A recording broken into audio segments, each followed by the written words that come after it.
No more fucking around. It's Wild Style Radio. Wild Style Radio. What is up, and welcome to the Stand Up and Shout Rock Show with Whisk and Kev, coming to you live from Salisbury Center Studios in Manassas, Virginia, on the Wild Style Network, fueled by Monster Energy. What's up, man? Whisk, Kevin, and the show friend of friends, Daniel Ruin. Now at the top of the list. Yeah, we advertised 3 names on this podcast, too. If you saw the social media stories, we had to put your name on. Yeah, that was great. Yeah. So shout out. We're always thrilled to have you here. I'm always thrilled to be here. Mm-hmm. Yeah, and this is not it. So, because we're talking about an upcoming show this weekend, which means that we're not only going to talk to you more, but we're going to talk to Age of Ruin more this weekend. I hope so. This time we'll leave the Pringles at home. You say that, but I love that episode. I would encourage anybody to rewatch that episode. I would as well, just for the comedy of all of the faces that we all made. Some really interesting flavors out there. It's not just the Pringles, but Monster, who's the sponsor of this show. Exactly. We savored every one of their available flavors. It was so all in one evening. If you haven't heard what we're talking about, so Daniel came in last summer and wanted to pair, like a wine pairing, Monster energy drinks with Pringles, and not just a regular Monster with regular Pringles, but you found an amazing amount of variety in both Pringles chips and in Monster energy drinks. I think we had almost an equal number of chips to energy, something like 13 different varieties. Is that right?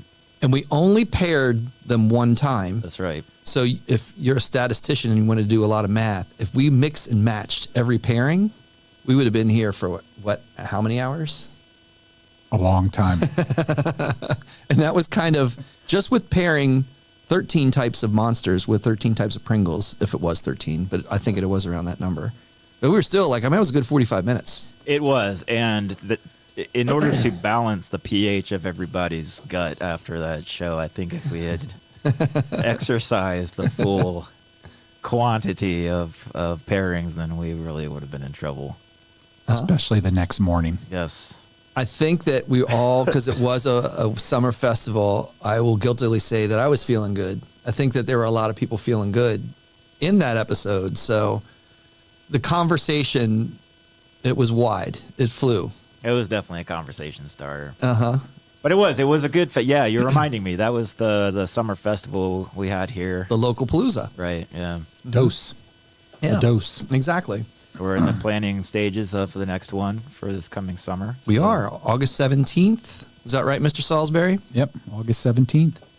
That is correct. Mm-hmm. Excellent. So Saturday, another Saturday. Going to be a good Saturday, August 17th. Yeah, it'll be good. Yeah. But until then, we have to talk about you and your involvement with music here, which is one of the reasons why we talk to you so much. Not only because we like you, that's the main reason that we like to talk to you so much, but then also just you're here involved with so much of the Friday night metal. Spotlight on Fridays. Spotlight on Friday. That's what I was looking for. And then you have a Sunday show that's coming up in a few days on President's Day with some acts that are friends of yours. Yeah. And it seems like you're always bringing in, and you're kind of at the center of a lot of music happenings here locally in Northern Virginia. Yeah, I try to be. And yeah, so we did have a little bit during the holidays.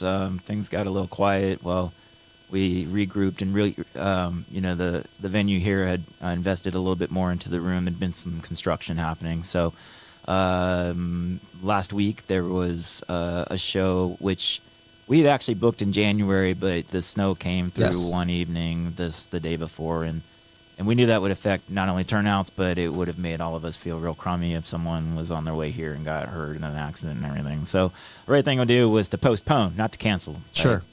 Because we wanted to make that happen. So Cursor was on the bill. They're really, really good. Love those guys. Talented, loud rock music. Yes. Just straight up really good music. It reminds me of some post-hardcore bands that I've been into over the years.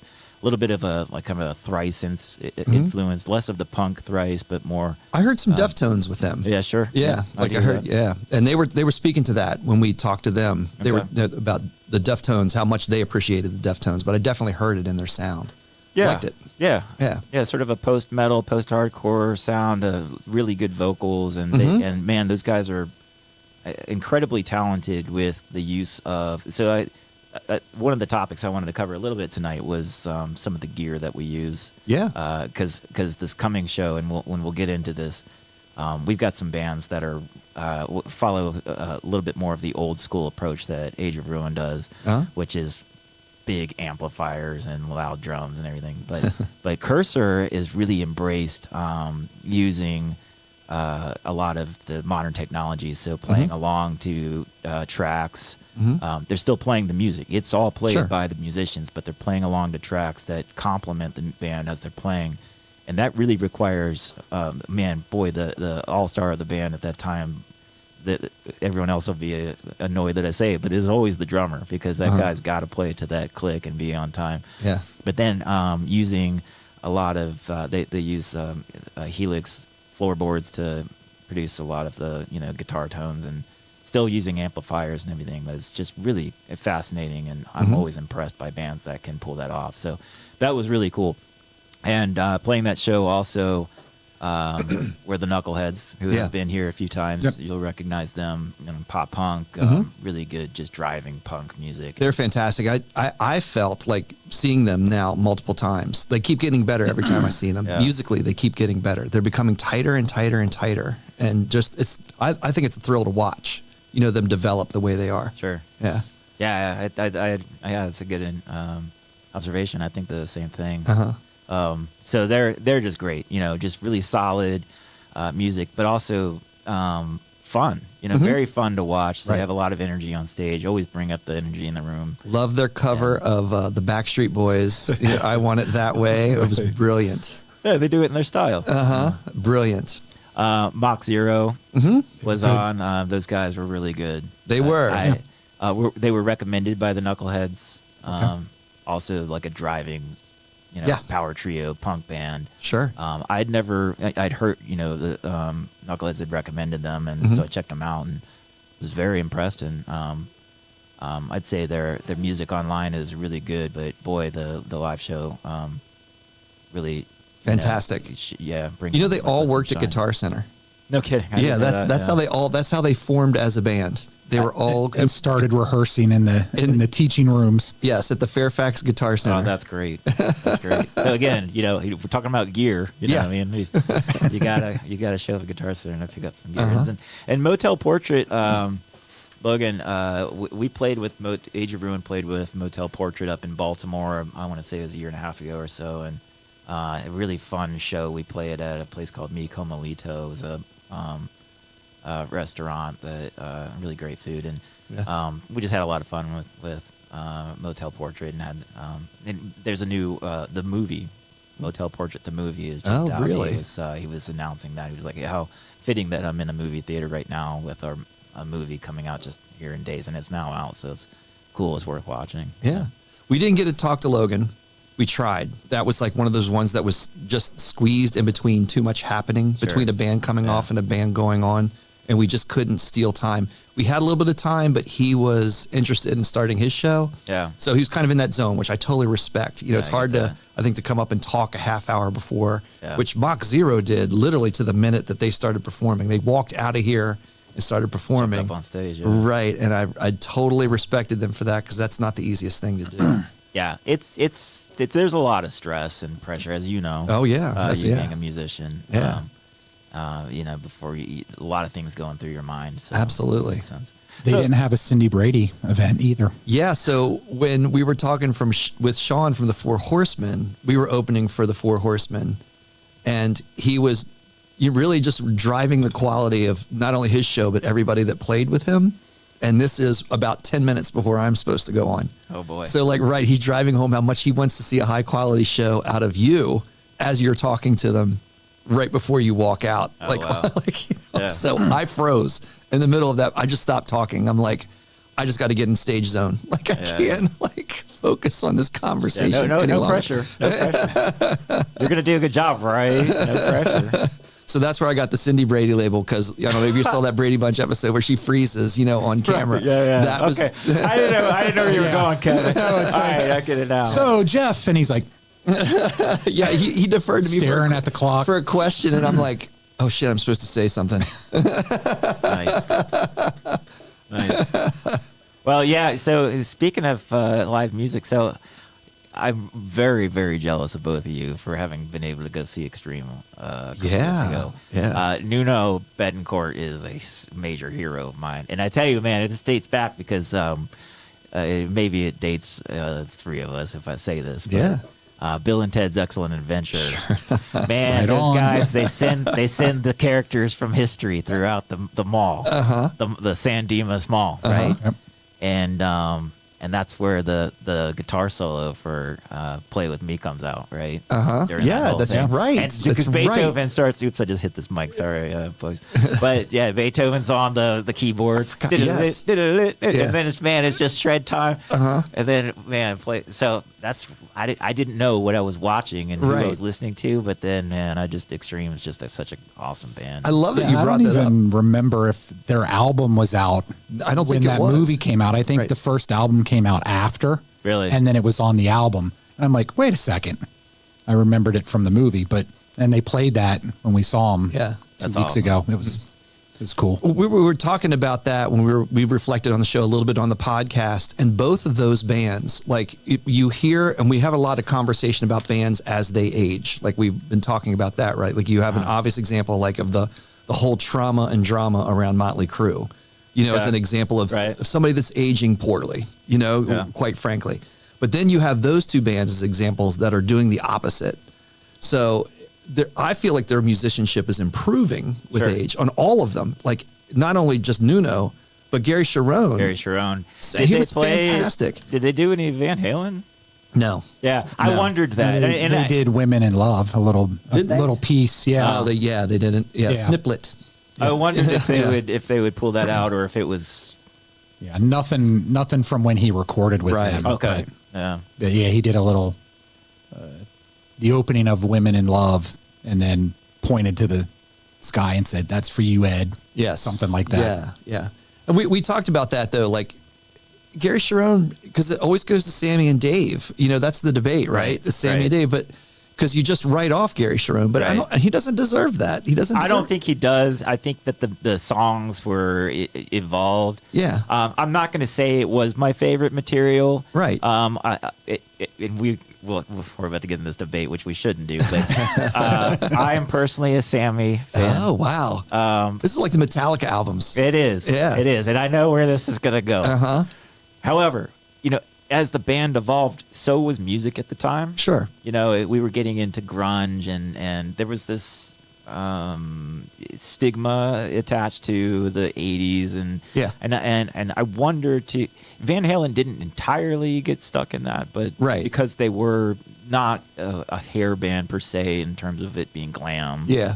But they were an 80s band, and Yeah. some of the songs had kind of a little bit, like lyrically were similar, So I wonder to what extent that had a lot more impact on the Right. the marketability of Van Halen as Gary Sharon was in. I also involved. go to personal chemistry. Like that's someplace I go to, because you know what it feels like. Like when you play music with someone, sometimes it's immediate, like the chemistry is immediate and it just clicks and you're feeling fucking awesome. And sometimes it doesn't. And sometimes it never does. Sometimes it evolves, right? You grow into it. And I wonder about that. You don't know the behind the scenes chemistry that was happening because certainly the Van Halen brothers have a unique, personal approach to what they do. I guess that's the polite way of putting it. It's going to be their way or the highway, in other words, you know? Yeah. And how does Gary Sharon feel about that? And where does he fit in? And what was his role in, say, writing and performing with Extreme and his input that he may or may not have had with Van Halen? And maybe that could have evolved over time. You'll never know, but... Well, and I think just because they didn't have commercial success because of grunge and a lot of the rock bands weren't selling as well as the grunge bands that were coming out at that time, I think that probably had something to do with it too. And they just kind of, and they were starting to have some issues, health issues and stuff too. So, so maybe that had something to do with it. And that's just sort of why they kind of just pushed him out, or maybe it was, couldn't get along with him. Yeah, but as a Or performer, he couldn't get along with them. or maybe they just got along. They just never clicked musically. Yeah. You know, they just couldn't find common musical ground to enjoy the music that they were playing. Because to me, you see that with Gary Cherone with Extreme. Absolutely. I mean, that dude performs the shit out of that music, and it's awesome to watch. And it's Outstanding high vocalist. I Yeah. mean, just a beautiful voice. And, Yeah. and you know, for those who have, haven't, most folks, when you think of Extreme, they go to More Than Words, right? Yeah, right. And boy, is this band, I mean, so much more talented than just a acoustic ballad. Yeah, I mean, right. just straight up driving rock songs. Yeah. Outstanding guitar work, and the vocals are really good. So, it's So Extreme made this move at the show, which is different than what you see at most rock shows. When they got to More Than Words, which was later in the set, instead of having everybody up, and of course everybody would stand up because that's their standout hit, right? They had everybody sit down. So they made everybody sit down first, knowing it's a slow song and we're going to go kick into More Than Words. I have to say I'm not a big fan of that song. I'm typically not a ballad guy, so I wasn't necessarily overly interested in that. So Kevin saw what I was going to do. That's my move to go, re-beer and go to the bathroom. And so that's immediately what I did. Like, I know where they're going with this. Everybody's sitting down. I'm out, kind of deal. So that's what, I came back with the beers and coming back from the bathroom, and I slide back into where we were. And this, grown man, older, I would say that if he wasn't 60, he was pushing it, and just tears streaming down his face, like in the middle of More Than Words. And his wife was gently rubbing his back, massaging him through the song. And I'm like, wow, you never know how people are, like, I'm getting beers and this is how this guy feels. Yeah. You just never know, like, where, songs are going to move people. We did Age of Ruin did I wanted to comment on the Van Halen brothers in a minute, but Age of Ruin did on our new record, we actually have an acoustic track on it, and it ends up being the title track of the new record called Nothing Man. Cool. And we were in the studio and we were talking about, us. We were, what are we going to do for music videos? And More Than Words came up because it's the classic Black and white. Yeah, acoustic guitars and the ring. They're sitting on, yeah, exactly. Yeah. Cowboy hats and all, you know. So it was just kind of a funny moment. Speaking of the Van Halens, it was at the time. Also, Wolfgang started getting into the mix, right? Yes. Yeah. And so then now you've got the 3 Van Halens. So when you get into these bands where siblings are in the band together, or just family in general, I think that it's got to be tough for other musicians that are involved, no matter how close they are, to always feel that same sort of bond. That, like, you think of like Pantera, which, I mean, outstanding, musicians across the board. They had a solid lineup throughout their entire career. Sure. But you know where I'm getting at. So, like, when Wolf, boy, man, I had no idea that kid could play guitar. Yeah. And he's out there shredding, man. Yeah. Yeah. So, his music's really good too. And as an opener, he's been opening for a lot of acts. I think, just inadvertently, like, sometimes I was like looking to see him, but then sometimes not. I think I've probably now seen him over the past 2 or 3 years, at least a half a dozen times. With Mammoth? Yes. Yeah. Yeah. And just, you're right, fantastic musicianship each and every time. Yeah, it's really good. We saw him with Alter Bridge. Oh, nice. Yeah, and Dirty Honey and Guns N' Roses. Yeah, there's 3 times there right out of the gate. 1 or 2 other times. Too. So yeah, he seems to be hooking on with just about every tour. All right. Yeah, and you love that. You love to see that, like somebody that wants to tour all the time. Yeah, and he puts on a great live show too. So it's very entertaining. Yeah. Yeah. Well, cool. So let's talk about Sunday. Sure. Yeah. So, you commented about the grunge era and like rock bands being sort of pushed out in a way, and it's interesting because I kind of think of how music is sort of today. Like rock music is. You listen to even just like what's on the, and believe it or not, the radio still exists. Turn on DC 101 or whatever, and it's those of us who grew up on rock, it's like, wow, this isn't really rock and roll.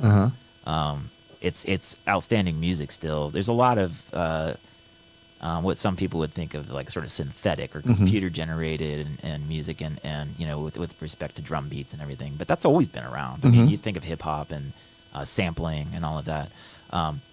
but you really want to see some rock and roll. This independent underground scene, like what we have going on here. This is where it's at. Always. These are so. Wanted to get into first talking about. First of all, I just wanted to say that it's really, this is a real treat for me, because a couple of these bands that are playing, I've been friends with for a really, really long time. Cool. Maybe not the whole band, but certainly members of. Anesthesiac is playing. We're gonna have some songs queued up also, because I'd like to give this is a little bit of promotion for the show, but sure. Also to give a little bit of a taste for those who can make it of what they're about to see, and then for those who can't make it. So this is Anesthesiac playing. Mm-hmm.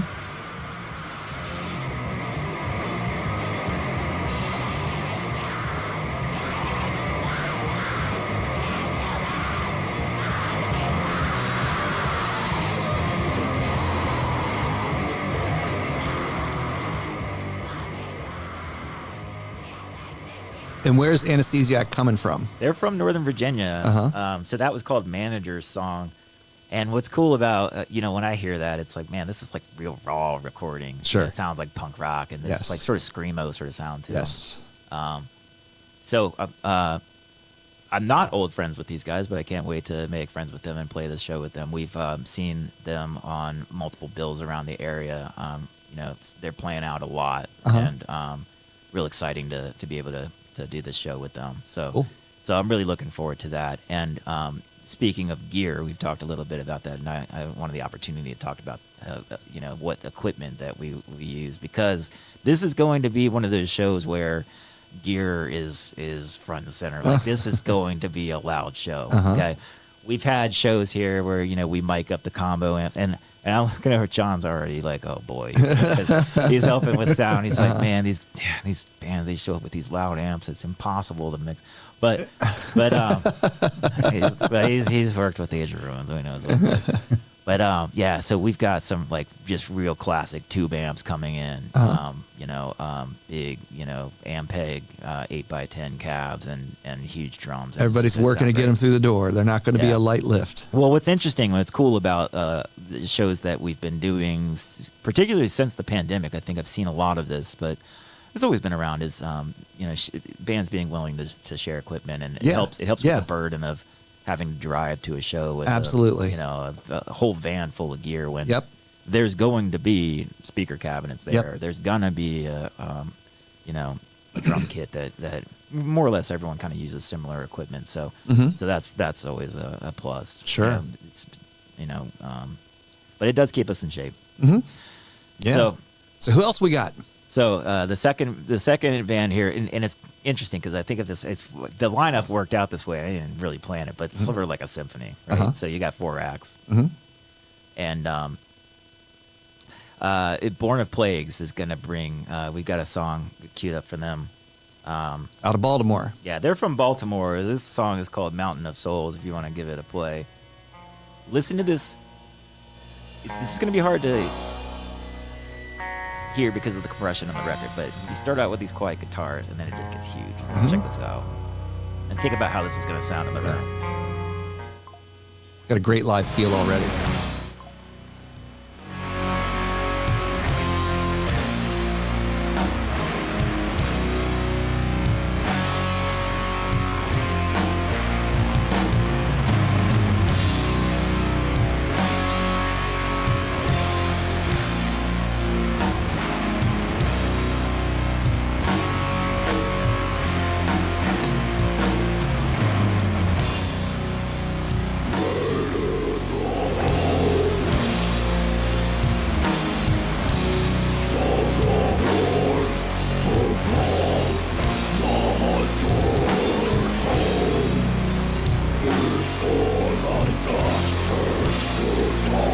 John is mouthing the vocals. He's bringing out his own inner lead man.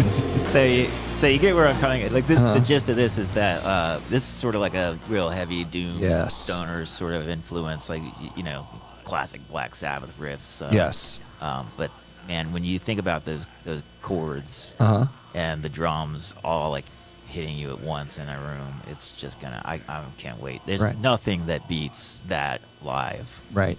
That just huge sound. So. And if I remember right, you've known the band member that you know from this band since infancy. Yeah, Yeah. literally. In the crib? So well, I don't know if we necessarily met that way, but so the At drummer, the cribs. yeah, the drummer Matt is a really old friend of mine. And speaking of bands with brothers, my brother plays bass in Asia Yes. Ruin. Yeah. And we grew up in the house we grew up in Northern Virginia was right across the street. And Matt actually introduced me to a lot of punk rock and hardcore music. I remember him when I was a child. He was into Iron Maiden and all metal, and I was just like, man, this is really cool. This dude's got a mohawk and everything. And when I was about 14 years old, he was in a band just before that. I was 13 or something, called First Offense. And so I would, as a kid, I'm like, oh man, I'm like, hear these guys playing in their basement, and I walk across the street and kind of sit outside. They didn't even, he probably doesn't even know this. Like, I would sit outside their basement, just like kind of listening Stalking. and like bobbing my head and everything. And he has since, he's been in several bands. In fact, he invited me to play in a hardcore band about the same time the Age of Ruin started. And we were in this band called Days Lost together. So we have actually played several times in the same band together. So really, I'm really excited to see him. Sure. And to play a show with him, share the stage with him and the rest of his band. Outstanding music. I mean, just you're gonna be blown away by this. So that brings me to this next band, Beggars, is from Richmond, Virginia. We've got a song queued up from them as well. This is I wanted to cue this kind of partway through the song. It is the first track on their EP. This one is called "No One Will Know." And I really like this section. It kind of comes in real melodic, and then it leads into this awesome breakdown where the vocals are, "No one will know you're here." It's really cool. So let's check this out for a sec.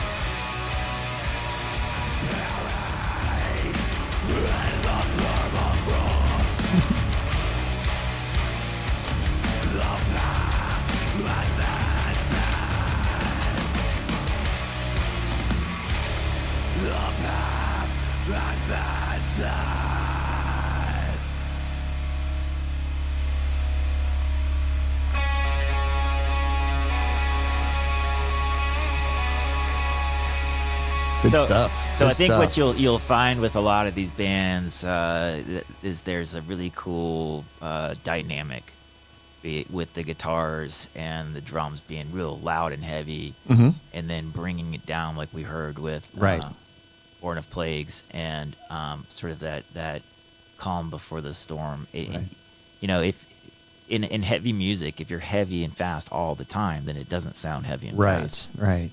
It's that dynamic that really gives you that punch. It's that, like Nirvana had that, like, the build up between, the clean guitars and then boom, you're loud and aggressive. And it's bringing that in is what's really special, I think, with this music. And they're very, very much a melodic, I would say.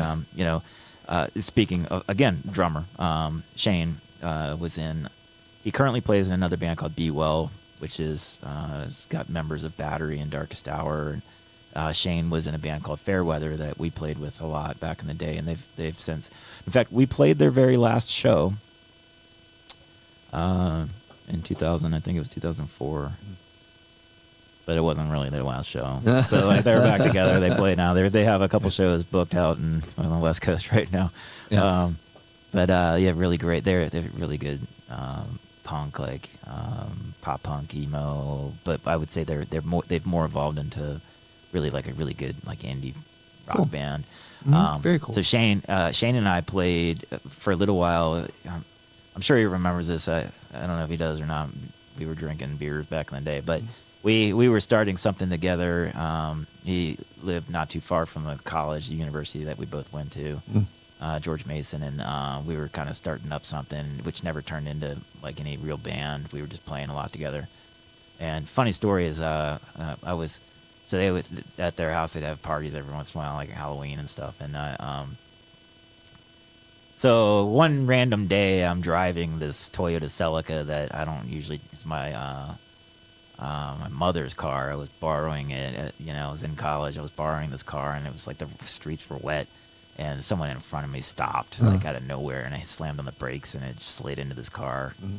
I was like, oh man, that was totally my fault. And I'm like, man, dang it. But this car, I didn't know. Like I've always had old vehicles, and I still do, Yeah. And so airbags blew off in my face and everything, and so like this like right then this cop shows up, and it's university police, but they're like it's within their jurisdiction because even despite the fact that it was on the road outside of the college, it was still somehow in their jurisdiction. This guy. And I was like, oh, man, dude, like, I got to get out of this car. All this dust from this airbag blew. He's like, all right, well, you can come sit in in the back of my cop car. And I'm like, oh, no. That's not a good start. This isn't going to look good and everything. Yeah. And then the dude comes back and he's like, hey, by the way, I think I recognize you. Have you been to like Shane's parties over at his house? I was like, yeah. He goes, yeah, I thought so. I thought I recognized you from the party over at Shane's house. And he's like, yeah, I'm just going to give you like a real mild, like whatever ticket. Yeah. Like, it was like no one's fault, right? And I was like, yeah, you're right. It was no one's fault. So anyways, the moral of the story about the whole thing is about friendship, remember? So keep friends. It's really important. But yeah, so I'm really looking forward to also playing with them. We played with them with Beggars down in Richmond, just outside of Richmond, last year, and it was really cool. And it was I can tell this band that number one, they're super solid. Like when you see them, you're gonna be like, whoa, this band should be like. They sound so good. Mm-hmm. How are they not playing like major shows? You know what I mean? Sure. But they're still kind of everyone's busy with other things going on, I guess. And of course, when you know it, like I don't know, 50 people show up and they watch them play, and then by the time we play, everyone's left because they just really wanted to go see Beggars play. So if they do that to us again, I'm not going to fall for it 3 times. You know what I mean? But yeah, so really super stoked to see them play. So we only have a few minutes left. And we got to get to the main act. We got to get to Age of Ruin. Sure. So you have been recording. You're in the process of recording. And is this an album release then for you, this event on Sunday? It's not. I don't know how we crossed wires on that one. Mm-hmm. It is. We are done recording. Mm-hmm. So maybe that's how we slipped on that. But we won't have the record available. It's not going to be even leaked, believe me, because it's right now we just it's sent off to be mixed. And when we get early mixes, we'll be fine-tuning that for a little bit. But we are finished tracking. We will. What I can promise everyone is that we will be playing a few songs. That's what I was going to ask you from this upcoming record. Yeah, that's what I was curious. So we've got 4 tracks, actually, that we will be playing. Did I say that right? I want to say it's actually 3. Let me think about this. Yeah. So Heavy is the Crown. No, 4. Yeah. Heavy is the Crown is one song. We've got a song called The Traveler. We have a song called The Passenger. And then we have a song, this may be breaking news right here because I don't really think we've told a lot of people this. Love it. But we've re-recorded a song called Bleed for Better Days, which was on an EP that we put out many years ago. Cool. It's this gallopy 6/8, real cool song, a lot of cool riffs and some heavy parts in it. And so that song we've been playing, but it happens to be also on this upcoming record. So cool. The plan is for that to be, we're not bound by any specific ETA on a delivery date to have this out, but it's slated for spring. Yeah. Okay. Coming out this year. We're working on right now some artwork with our artist that we're working with, and just waiting on those mixes to come in. Cool. Yeah. That's good. Because this is a setup, by the way, for a continuing conversation. I'll say that we're not. There's a lot of stuff that we actually had planned that we are running out of time and we didn't get to talk to you about. So, but we could do that with the whole band. We can. Yeah, bring in especially Would You Rather, the Would You Rather General Admission Edition, and but we've always had a good time with the whole band in here too. Of course, we like talking to you, but all of Age of Ruin is just a bonus. Yeah, I think that'll be a good opportunity to kind of get some perspectives from everyone on how the recording process went. I will tell you that this has been for me a real great growth opportunity, both as a musician but also as a friend. I had some real interesting experiences in the studio and with these guys, and just fine tuning all of these songs. You want to get to know some people, join a band with them. Right. You'll have arguments. You'll Yes. have coming together on things. You'll have sparks times where you connect creatively that you didn't even know existed. Right. Our singer Ben, who I think we were going to queue up Yesterday's Ghost, which is one of our songs, but you can definitely hear that on Spotify. Okay. It's already out there. Wait a minute. So we have a new song in queue. It's not a new song. Oh, okay. We had it queued up Got just to promote the show, but it's already available on Spotify. Maybe we just play it on the way out. But Yeah. our singer Ben was on that record, and it's one of the songs where there's a lot. I think more. John's bringing it up anyway. He's Cool. No, he's not. Yeah, he is. No, he's not. I got a yes. I got a He's no. got it, yes. Yeah, I can bring it up, but then you said you play it on the way out of the show, so I figured that'd be a great way to Yeah, just let's end just it do up. that. But yeah, so what I'll get at, just a final note, is that what's expected, I think, from people of Age of Ruin is the driving metal that we've always had, and that's there. Trust me, it's there. It's we've taken our musicianship to the next level. The guitar work is, I can't believe my fingers did what it did, and I Cool. hope I can keep doing Nice. it. It was just I'm really proud of the work that we put into it. The drums are super solid. They're like right on time. Really heavy and loud and thundering just toms. I mean, the toms sound so freaking good on this record. Excellent. But when you get to the vocals, this is where I think people are going to be blown away. Is the screaming, that influence that we have of the death metal and hardcore screaming punk screamo. All of that is there, but there's a lot more melody now. So there's sung vocals on all of these songs, and it's a lot of influence. Incidentally, since we've talked about this a bit, of like grunge era, Stone Temple Pilots and Alice in Chains, a lot of vocal harmonies in this stuff that I can't wait to get this music Excellent. out for people to hear it. I think that's Kind of a mastodon. It sounds like. I would say so. Yeah. I would say in a way in that they've evolved into having vocals that are Exactly. sung over metal. However, I would say when you hear this, you're gonna think more grunge, like definitely with the way that the raspiness on his vocals, on Ben's vocal sound, but also with his vocal harmonies that come throughout on these melodies. It's outstanding. I mean, every band is gonna plug their own music, but Right. this is stuff that I would actually listen to, and I'm like, I hear it and I get goosebumps. It's awesome. yeah. It's super cool. So we can't wait to really start getting this record out in people's hands. We will be playing some of these songs this coming Sunday. We have this is going out on Instagram tonight. We've got a few tickets that are being given out. So it's classic, tag your friends, like the post type thing. There'll be a couple tickets that we're giving out for free. And we will advertise that too. Yeah, We will we'll put get that that out out there. there. Yeah. It's this coming Sunday, so it's on the 18th. It's the day before President's Day. However, it's the Sunday, but a lot of people have the day off of work on Monday. I have the next day off, so I'm celebrating with you that Cool. night for sure. I'm here, committed to the whole show. Sweet. Yep. Yes. We'll be doing the full show, so hopefully talking to everybody and all the bands. And I think doors open at 5 when show starts at 6. Is that? That's right. That's A little right. earlier on Sunday. Yeah. Yeah. Glad you said that because I would have been here a little later. Yeah. So if you don't have plans, definitely plan to be here. Salisbury Center. Go to the Salisbury Center website. And there'll be follow up to this. So we're going to talk to We're going to talk to all the bands, but we're always excited to have Age of Ruin in, and we're looking forward to it, even without the Pringles. We don't need Pringles. We have other ways to, have good conversation with you guys.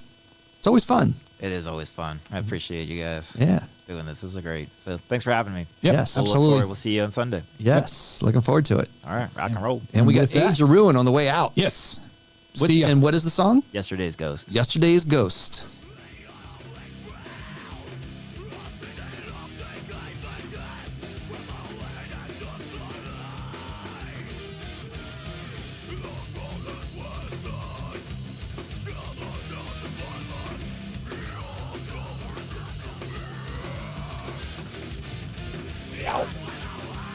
Mic's off.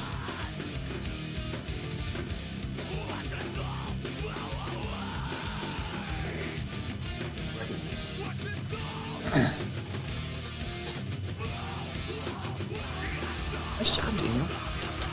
Like I said, there's a ton. I had a ton of shit that I was just gonna ask you. Just kind of top all that. It goes quick. It does go fast, and like there's like better about. We had notebook wagering coming in. I don't know if you knew. Like I know. Oh, yeah, they come in at 7. shit. So that's where like just because there's. All right, but I should be coming back. Oh, it's just It's always about learning. Oh yeah. Like after action.